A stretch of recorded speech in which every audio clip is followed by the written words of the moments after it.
இப்போது meta ஃபேஸ்புக்கை run பண்ணிக்கிட்டு இருக்கக்கூடிய மெட்டா கம்பெனி எடுத்துக்கிட்டிங்கன்னா 2020 ஜூலையில் அதனுடைய ஷேர் ப்ரைஸ் வந்து $230. இந்த $230 இருந்த மெட்டா கம்பெனியுடைய ஸ்டாக்கு இப்போது $718 மேலே ட்ரேட் ஆகிட்டு இருக்கு.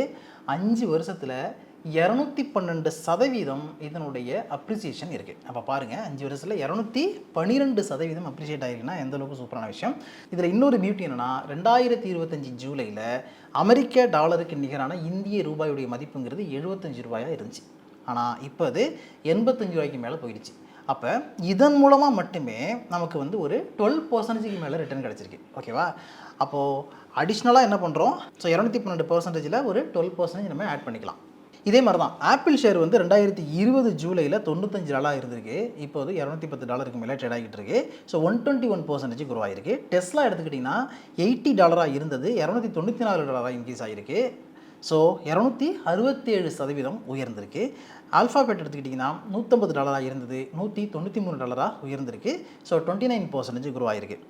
அண்ட் மைக்ரோசாஃப்ட் வந்து $200 இருந்தது, $460 உயர்ந்திருக்கு. 130% growth இருக்குது.